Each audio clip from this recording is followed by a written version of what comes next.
Хараал чимгэний муу ёр биелэж Батхүүгийн амийг авч чадав. Батхүүгийн аав ээж нь мэдээ ороогүй байхад нь нас барсан учраас тэр бээр хайхрамж муутай төрсөн хатуу сэтгэлтэй бэр ихч хоёрын гар дээр өссөн бөгөөд ах нь хувцсунаар ном дэвтрээс нь залхаад түүнийг сургуульд оруулалгүй гэрийнхээ хар бороо зүтгүүсээр жаахан дөнгөөд үгэмээр болгосон байна. Үргэлж загнуулах Батхүү сайн нэрийг дуулаагүй явсаар 18 нас хүрч цэргийн алба хаахаар айрмад морджээ. Тэрээр сэрэгт очоод хүн бүхэнд дээрлэхүүлсэн хамгийн доожоогүй цэрэг байсан ч хар багаас хатуу ширүү амьдрал төссөн болохоор өлсөд сангасан ч тисэл байдаг гэж. Цэргүүд түүнийг байнга дээрлэхэж байсан ч нэг удаа дарга нартаа гомдол мэдүүлж байсангүй. Гэтэл Батхууд гайдаарч манайд шөнө машины баахан сэлбэг хэрэгсэл алдчихсан байдаг байх шүү. Мань хүн мөрдөнд 2 сар хоригдсны эцэст улаан айрмаас хар айрам руу шилжин тэрэ.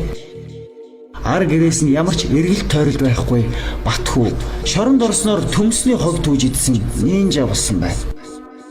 Түүнийг хоригдол болгон дээрлэхэж гар хөдийн үзүүлэлт зархаас гадна янз бүрээр тамлаж багтаваа хангадаг байв.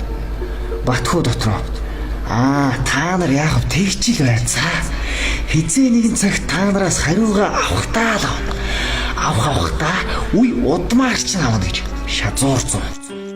Яаж хариугаа авах юм болоо гэхээр тэрээр 12 настай байхдаа бэр ихчтэй өвлийн шөнө гэрээс хөөгдөж гарах бүртээ хог дээр шахуу байдаг долцсон сүрэн гэдэг шавханыг очиж хондог байлаа. Тэр хөгшнийг ойр хавийнхнаа нь Баруун аймгийн хар хил амтай хөнгөж орхон бүхэл гадуурнж гарах дургүй байсан гэж. Хөгшин Батхүүгээр модоо хаглуулад чиний сэтгэлд доторх муу ёр 20 нас хүрэхийн цагт хэнд ч дийлдэхгүй болно. Тэр цагт над дээр чиний явсан цаг уулзсан хүн бүхэн чинь зовлон унах болно гэдэг байжээ. Батхүү тийм учраас шоронгоос гарч байгаад айхтар хараалж болно гэж бодох болж. Түүний сэтгэл зүрхэнд нь өшөө хорсол атаархлаас өөр зүйл бодогдохоо байгаад олон жил болсон ажгүй. Батхүү 2 жил хоригдсны эцэст шоронгоос суллагдж төрсөн ахынд очсон байна. Ах Бат амглан түүнийг шууд л хөөж чамайг бид нас биенд чинь хүртэл тижээлээ. Харин чи өөрийнхөө өмхаагүйгээс болж шоронд орсон. Одоо манай гэрээс зайлж өөрийгөө тижээж үз гэжээ. Батхүү нэг их юм бодлгүй гарч нөгөө хараал чингэн долцсон сүрэнгийнхийг зорилоо. Тэдний хар гэр улам яаж исэн үзэгдэх бөгөөд зуны халуунд өрхөн бүтээлхтэй байв. Тэрээр хаалгыг нь татан орвол нэлхийсэн өмхийн үнэг нэртэж үстэдэл нөмөрсөн хөгшин арай ядан өндөгөөд Батхүү юу? Тийм ээ. Чамайг ирнэ гэж би мэдэж байсан юм ба. Алуу гарааг гэлээ. Батхүү орныхон өмнө очиод гараа өгөл хөгшин цэл хүүтэн гараараа барьж миний би аль хэдийн үхэд өмхөж өгсөн ч дотоод сэтгэл маань бусдыг хорлох чадaltaйгаа байгаа. Чи бүгдийг урдаас нь харж сур. Би хэзээ өгөх бол гэж асуулаа. Батхүү түүнийг нилээд ажиглаж байснаа. Удахгүй юм шиг байна гэд хэлэхэд хөгшин. Тийм ээ. Энэ бол чиний хүч чадал. Чиний ёрлох ёр. Минийхээс хайгүй илүү юм аа. Одоо чи бас би чиний хүснээр өхнө. Чамд хэнд ч дийлдэхгүй хараач болох их ирээдүй байна. Чи миний замаар бол угаг цагтаа их тарчлан өрөөгд хань ижилгүй өтөж өгөх тийм хувь тавилан чамайг хүлээг болнаа гэв. Тэрээр Батхүүгийн духан дээр гараан тавиад энэ хөөт миний муу яр харахор хүч тэхэ шилжих болтугай гэсэн байна. Орой болсон учраас Батхүү долцсон сүрэн хөгшнийд унтахаар болов.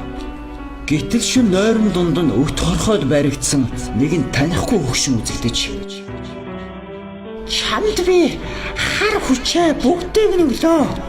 Гурван хүүг минь шатааж алсан тэднээс миний өшөө хослыг чи автугаа гэд дээгүүр нь харайнгаа хэлхийг Батхүү сонсоод ч байх шиг зүүдлээд ч байх шиг ажгүй өглөө болж Батхүү сэрэн харвал шөнийн явдал зүйл мэт санагдаж хөгшнийг дуудвал аль хэдийн амьсгал хураажээ. Тэрээр сандран босч энэ хөгшин ингээд хүчдэг байж уг нь гэлтэйгээ шатчихвал зүгээр дээ гэж бодсоор гарчээ. Түүнийг холдож амжаагүй байтал асгасан үнснээс цог хийч хөгшний навсрахын хар гэр дээр унаад утаа өгж эхэллээ. Төдөлгүй ширүүн салхи гарч хар гэр нүд дэрэмхийн зургүй шатарч дууслаа. Батхүү ахынхаа хашааны гадуур гарахдаа манай ахын харамч авгаан өрөөсөн хөл хугарч тахир татуу болоосай гэж бодоод өнгөрч. Гэтэл маргааш нь ахынх нь авгаа машины осолд орж амь нас нь гайгүй өнгөрсөн ч өрөөсөн хөлөө тайруулсан байна. Үүнээс хойш Батхүү өөртөө улам итгэж урд өмнөх өш хонцонтой хүмүүсийн занаж эхлэв. Тэгээд тэр нэгэн зэврүүн салхитай өдөр овоон дээр гарч суугаад айрмад байснаа бодов.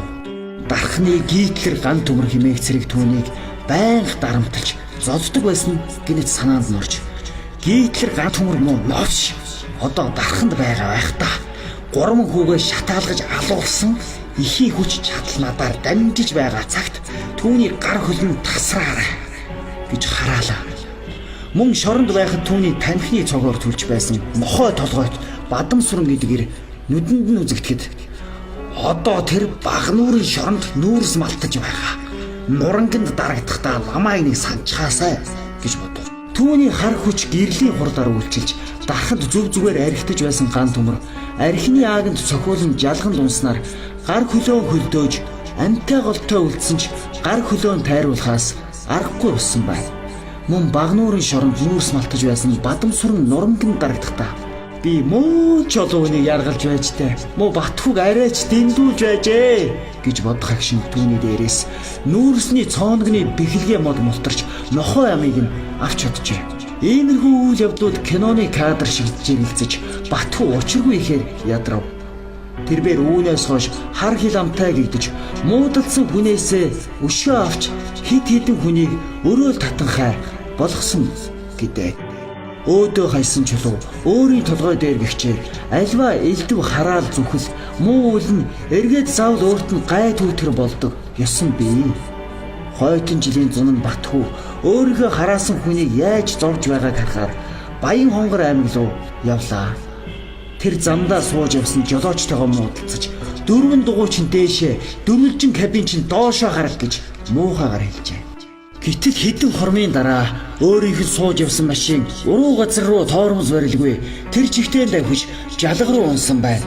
Аз болж жолооч амьд гарсан бөгөөд хөлн хугарсан Батхүү муу санаалж жолоочтойгоо цуг аймгийн төв явах замын унаанд дайгдсангүй ойролцоо хайлт үлджээ. Тэр айл нь хүн бүл муутай ганц бие эмгэнийх байсан бөгөөд Батхүүг тэр болгон асарт сувилж чадсангүй.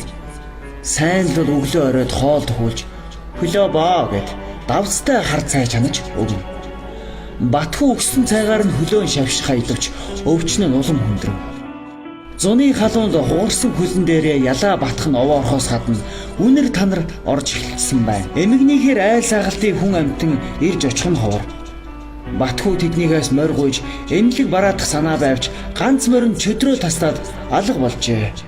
Иймд тэрээр уулын мухарт байх ганц бие хөвшнөд хөлөө өмхийрүүлээд 20 гаруй хоног хэвтлээ. Шөнийн цагт тэсхүүе гэрх явна. Эмгэн нэг өдөр явган явж хол саахалтын айлаас морь гуйж ирж түүнд өгөнгөө. За хүүхээ, чи энэ морийг гуйж унаад эмнэлэг бараад. Би ямар эмч домч биш. Надад өөнөр үүнээс өөр тус болох арга юу н алга да. Чи 5 цаг шогшоод эмнэлгийн бараа харна. Энэ морь жаахан бусгатгаас өөр гимгүйг нь үлээтэй газраас холхон яваарай хүмүүн гэд Батхүүг төшин морин дээр мордуулаад гаргаж өгөв. Угийн морь унаж үзээгүй Батхүү пөг шогшуулахаас цааш хэтэрсэнгүй. Эмнэлгийн бараа яаралтай харахын тулд морио хэсэг гуйдаж давхих хайдсан боловч өмхийрсэн хөлн хөндөгдөөд гавьтай газар ахисангүй. Батхүү нэгэн гүвээ даваад тал руу орж морио хид ороолгон өргөтөл үлий цөмөрч гинэт бүрхийгээд морин сүгтгэд тэрээр урд бүргээ даван годройтов. Янгинан өвдөх хөлөөн барих хооронд морин цаашаа эргээд шогшчихсон байна. Эцгүүхээр мориноос салсан Батхүүд чи миний замаар явбал ух цагтаа их тарчлан өр хөөхд ханы жижигүй өтөж өгөх тийм хувь тавилан чамайг хүлээх болноо гэж долцсон сүрэн эмэгний хэлж байсан үг чихэнжин хангинах шиг боллоо. Энэ үг ёсоор болсон бөгөөд шашны сударт өгүүлсэн байдаг Шимнуусан аймгийн төлөөлөгч болсон Хараалчир Батхүү зэлүү тэр газар амьсгал хураажээ.